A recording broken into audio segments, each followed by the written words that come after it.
ഞങ്ങൾക്ക് ആകെ ഇഷ്ടമുള്ള ഒരു ബ്രീഡ് ഇതാണ്. പിന്നെ ഗാർഡിയൻ പർപ്പസിൻ്റെ ഏറ്റവും ബെറ്റർ ജർമ്മൻ ഷെപ്പേർഡ് തന്നെയാണ്. 4 ഡോഗും ഞങ്ങളുടെ വീട്ടിലെ ഓരോ അംഗങ്ങളുടേതാണ്. മോളുടേത് റൂബി, മൂത്ത ഫീമെയിൽ. ഇത് മോൻ്റേതാണ്. അത് റിയോ, വൈഫിൻ്റെ ആണ്. എൻ്റെ പേര് ആൻഡോ ജോണ്. ഞാൻ കണ്ണൂർ ജില്ലയിലെ ചെമ്പന്തൊട്ടി എന്ന് പറഞ്ഞ സ്ഥലത്താണ്. എനിക്ക് ഗാർഡിയൻ കെന്നൽ എന്ന് പറഞ്ഞിട്ടൊരു കെന്നലുണ്ട്. എനിക്ക് 4 ഡോഗാണുള്ളത്. ഇവൻ ഹാർലി.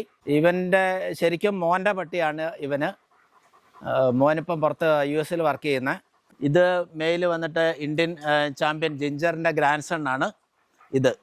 ഇത് female world champion Vegas lineage ആണ്.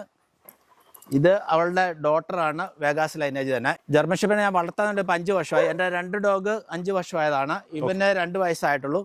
വർക്കിംഗ് ലൈനാണ് ഇവരെല്ലാവരും. പിന്നെ ഞാനിവരെ കൂടുതലും അഴിച്ചു വിട്ടിട്ട് തന്നെയാണ് വളർത്തുന്നത്. ജർമ്മൻ ഷെപ്പേർഡിനെ ശരിക്കും നമ്മളൊരു കൂട്ടിലിട്ട് വളർത്തേണ്ട ഡോഗല്ല. ഒരു വർക്കിംഗ് ലെവലിൽ പോകേണ്ട ഡോഗാണ്. അപ്പോൾ അതിൻ്റേതായ എക്സസൈസ് നമ്മൾ കൊടുക്കണം.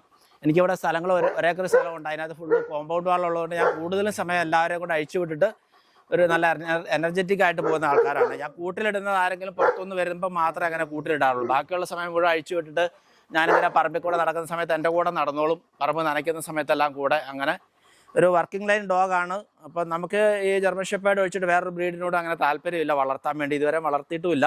അതേപോലെ നല്ല രീതിയിൽ വളർത്തുന്നതാണ്. ഫുഡും കാര്യങ്ങളും സപ്ലിമെൻറ്റും എല്ലാം കൊടുത്തിട്ട്.